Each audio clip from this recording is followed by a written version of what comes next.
List है तवील, लेकिन सबसे पहले हम सरगोधा से शामिल करते हैं मुआविया साहब का सवाल। मरीम नवाज शरीफ साहबा ने जो प्रोग्राम शुरू किया है, राशन कार्ड वाला, अच्छा प्रोग्राम है, लेकिन अभी तक बस्ती पंजाब में शुरू नहीं हुआ। दूसरा सवाल ये है कि अगर ये माहाना की तरतीब बना लें 4000 5000 जैसे बेनजीर इनकम सपोर्ट प्रोग्राम, तो वो सही नहीं है? कार्ड बना दें या मंथली दे दें पंजाब की तर्ज पे, जैसे वो स्कूल के बच्चे जो पढ़ते हैं औरतों के, उनको पैसे देते हैं, ये भी शुरू कर लें। तो ये मशवरा दें नजर।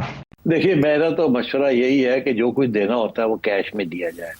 अभी कल भी एक सवाल आया था कि बेनजीर इनकम सपोर्ट प्रोग्राम के ऊपर, तो मेरा यही जवाब था कि कैश देना अच्छा होता है। जिसको कैश मिलता है वो खुद फैसला करे उसने कैसे उसको खर्च करना है, ये नहीं कि आप फैसला करें कि उसने किस पे खर्च करना है। तो इसलिए अब ये जो राशन कार्ड है, मेरा ख्याल है ये कोई 12 लाख के करीब राशन कार्ड डिस्ट्रीब्यूट होंगे अब ये 6 माह के अंदर, ये पीरियड है, और सारे पंजाब को कवर करेंगे। तो ये सिर्फ लाहौर के लिए नहीं है या एक दो शहरों के लिए नहीं, सारा पंजाब को कवर करेंगे।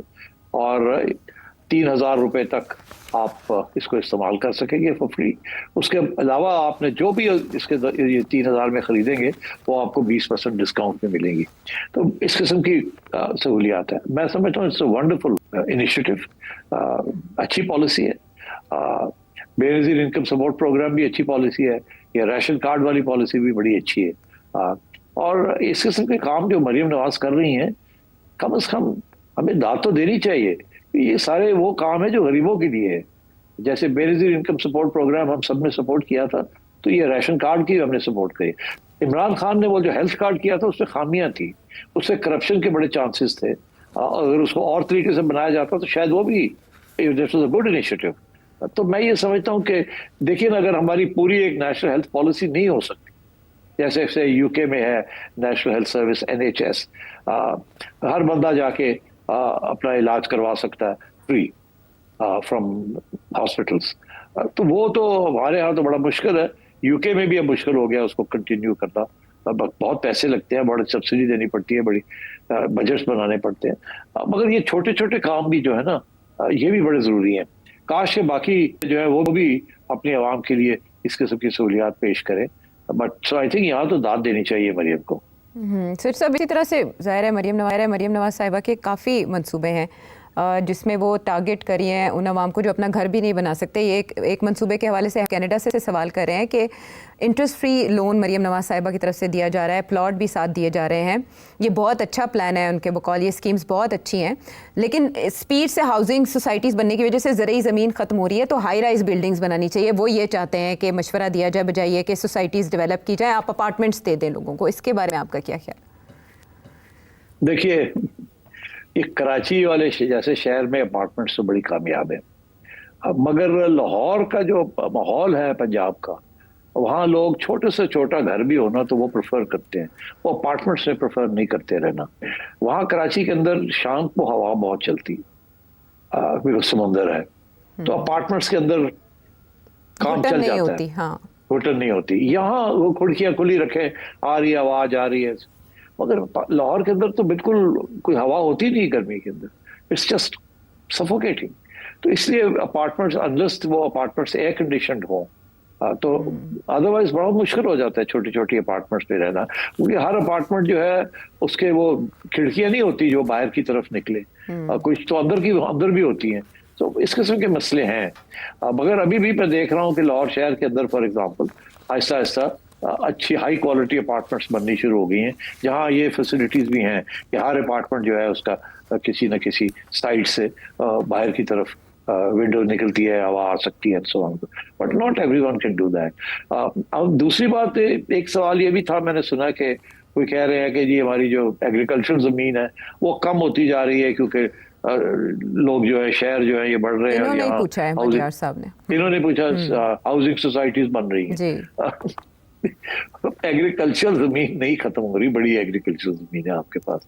ठीक है, हाउसिंग सोसाइटीज जो है वो शहरों के इर्द गिर्द जो जमीनें हैं वो खरीद लेते हैं, और उस खरीदो फरोख्त में भी काफी घपले होते हैं। सही कीमत शायद किसानों को नहीं मिलती है, उन मालिकों को नहीं मिलती जो मिलनी चाहिए। कभी कभी तो पंजाब या स्टेट गवर्नमेंट जो है प्रोविंशियल गवर्नमेंट जो है वो किस कानून के तहत खुद ही जमीन ले लेती है और खुद ही फैसला करती है कितने पैसे देने या नहीं देने, और फिर वो जमीन जो है वो ऑक्शन करके सिविलियन हाउसिंग सोसाइटीज वहां से खरीद लेते हैं उनसे एंड सो ऑन।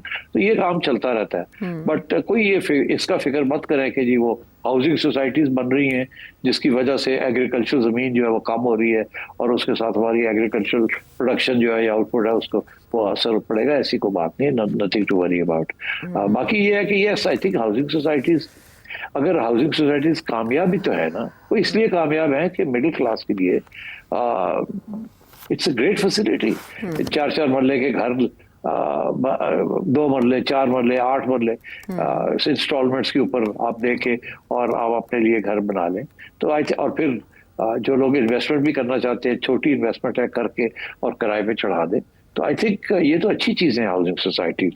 अलबत्ता जो इसमें गड़बड़ है हाउसिंग सोसाइटीज में वो ये है कि ट्रांसपेरेंट नहीं है, कोई चेक्स एंड बैलेंसेस नहीं है, लोगों के साथ कैसे ज्यादती भी हो जाती है, उनके पैसे भी खाए जाते हैं, उनको सही सर्विस नहीं मिलती, जो कॉन्ट्रैक्ट साइन करते हैं उनको समझ नहीं आती कि उसके अंदर क्या लिखा हुआ क्या नहीं लिखा हुआ, और धोखे भी हो जाते हैं। और इसीलिए मैं समझता हूँ कि कोई ऑम्बुड्समैन होना चाहिए जो कि सिर्फ हाउसिंग सोसाइटीज को मॉनिटर करे और आपके जो कंप्लेंट्स हैं उस ऑम्बुड्समैन के पास जाएं और वो आपके कंप्लेंट्स अगेंस्ट हाउसिंग सोसाइटीज फैसला करे, और वो फैसला शुड बी फाइनल। ये नहीं कि फिर आप हाई कोर्ट पे जाके और सुप्रीम कोर्ट पे जाके स्टेज ले लें और लोगों के जो मसले वो ना हल हो। तो मेरा ख्याल है सोल्यूशंस हैं और उसको अप्लाई करना चाहिए, but housing societies are good provided ये जो घपले होते हैं ये इनको रोक दिया जाए। प्लान तो हमारा ये था कि हम एक बड़ी मुलाकात से प्रोग्राम का आगाज़ करेंगे। अनप्रेसिडेंटेड है जो 15 अगस्त को अमेरिकन प्रेसिडेंट और रशियन प्रेसिडेंट के दरमियान होने जा रही है, जिससे शायद यूक्रेन का तनाज़ा हल हो जाए। लेकिन ऐसे में एक खबर ऐसे सामने आई जिससे ये लगा कि ख्वाब खुली आंखों से भी देखे जा सकते हैं, और वो है air chief, Indian air chief, नाम इनका है अमरप्रीत सिंह। उन्होंने एक बड़ा ऐलान किया है। वो एक इंडियन मिलिट्री लेक्चर दे रहे थे जिसमें उन्होंने दुनिया को बताया, या वहाँ जो मौजूद हाज़रीन थे उनको बताया कि उन्होंने भी पाकिस्तान के 6 तैयारे गिराए हैं और इसके अलावा भी पाकिस्तान को खासे नुकसान के उन्होंने दावे किए, और उन्होंने बताया कि S-400 एयर डिफेंस सिस्टम उसने बेहतरीन काम किया। सेठ साहब, मैं आपसे ये जानना चाहूँगी कि जब बड़े बड़े आलमी जराइद ने पाकिस्तान की जो एयर स्किल है उसका एतराफ़ किया और इसके अलावा छपा कि पाकिस्तान ने कितने तैयारे गिराए हैं, उनमें कितने राफेल शामिल थे, बहुत अरसे तक ये चलता रहा। अब आके इस मौके पर ये ख्वाब देखना, इसकी क्या ताबीर है? देखिए, हम कुछ अरसे से कह रहे हैं कि नरेंद्र मोदी जो है, डोमेस्टिक ऑडियंस जो है वो काफ़ी परेशान है, उसको धचका लगा है और वो चुप रहा है बहुत। अभी तक नरेंद्र मोदी ने कोई मेजर स्टेटमेंट नहीं दी, सिर्फ एक स्टेटमेंट दी है और वो ये दी है कि हम ट्रंप के साथ जो टैरिफ नेगोशिएट करेंगे उसमें अपने फार्मर्स को प्रोटेक्ट करके रखेंगे। इसके अलावा कोई सिग्निफिकेंट स्टेटमेंट नहीं है। यहाँ तक कि नरेंद्र मोदी के मुंह से ये भी बात नहीं निकली कि ये ट्रंप का कोई रोल नहीं था इसमें। बाकी लोग कह रहे हैं सीज फायर में, मगर नरेंद्र मोदी ने अपने मुंह से ये बात नहीं कही और सहमा हुआ है इस वक्त। और 3 माह के बाद जब सवाल खड़े हो रहे हैं और राहुल गांधी ने पार्लियामेंट के अंदर सवाल बहुत से खड़े कर दिए कि आपने रोका, क्यों रोका आपने अपनी मिलिट्री एस्टेब्लिशमेंट को फ्रॉम गोइंग अहेड। तो ये जो जवाब आया है ये 2 किस्म का जवाब है। एक तो ये आपने देखा कि उनके आर्मी चीफ ये कह रहे हैं कि जी, और एयरफोर्स चीफ ये कह रहे हैं कि हमें रोका नहीं गया, हमने सब अपने फैसले, खुली छुट्टी थी हमें, हमने खुद अपने स्ट्रेटेजिक और टैक्टिकल फैसले किए और किसी किस्म की रुकावट नहीं थी। जो भी हुआ वो हमारे फैसले थे, स्ट्रेटेजिक फैसले थे और या टैक्टिकल। तो एक तो उन्होंने नरेंद्र मोदी को क्लियर ग्रीन लाइट उधर से हटा दिया। दूसरा ये कि अब उन्होंने सोचा कि ये भी हम भी कहें कि भाई हमने भी नुकसान किया है, क्योंकि अभी तक तो इंडिया ने पाकिस्तान को नुकसान की बात ही नहीं की। सिर्फ ये बात हुई है कि पाकिस्तान ने नुकसान है किया है तो कितना किया। कोई कहता है 1, कोई कहता 2, फिर अब जाके सब दुनिया कह रही है हाँ 5-6 गिराए जी। अब ये जो कहना कि जी हमने जो मिसाइल मारी थी उनके अड्डों के ऊपर, एयरफील्ड्स के ऊपर, उसमें एक हैंगर के अंदर या 2 जगह पे हैंगर्स के अंदर कोई जहाज थे जो कि हमने वो हैंगर को डिस्ट्रॉय किया। एक तो उन्होंने इस्लामाबाद के करीब नूर खान एयरबेस का जिक्र किया और एक और किया कि वो हैंगर्स के अंदर जो जहाज खड़े थे उनको हमने हैंगर को अटैक किया। तो इसलिए इसका मतलब है कि जहाज भी हमने डिस्ट्रॉय कर दिए। जी। तो मतलब है बहुत ही अफसोस कि इस किस्म की अब घटिया किस्म की बातें की जा रही है अपने आप को बचाने के लिए। मगर दुनिया नहीं ये बात मानने के लिए तैयार। और आज मैंने सुना ख्वाजा आसिफ ने भी एक बयान दे दिया कि अगर ऐसी बात है तो आइए हम अपनी सारे जहाज की इन्वेंट्री आपको बताते कितनी, आप भी अपने बताएं कितनी, एंड सो ऑन। तो ये बेसिकली ये इंटरनेट के ऊपर और मीडिया के ऊपर एक दूसरे के खिलाफ बातें हो रही है। मगर आर्मी, उनका जो एयरफोर्स है वो काफी इस वक्त मायूस कुन है, क्योंकि उनकी तरफ से किसी किस्म की कार्रवाई नहीं हो सकी जिससे उनकी कोई शोहरत बने। तो आई थिंक अंडर प्रेशर उन्होंने भी ये जवाब दिया है एयर चीफ ने। इसकी कोई अहमियत नहीं है और ना ही कोई इसको यकीन करेगा। खसूसन ये रिस्पॉन्स है टू राहुल गांधी, क्योंकि उसने जो इल्जाम लगाया है ये पाकिस्तान की तरफ रिस्पॉन्स नहीं है, राहुल गांधी को रिस्पॉन्स। हाँ, देर आयद हमेशा ना दुरुस्त आयद, और अब तो खिसियानी बिल्ली खंबा नोचे, लकीर पीटने का सिलसिला ही जारी है। आपने बता दिया कि दुनिया इसको बाय नहीं करेगी।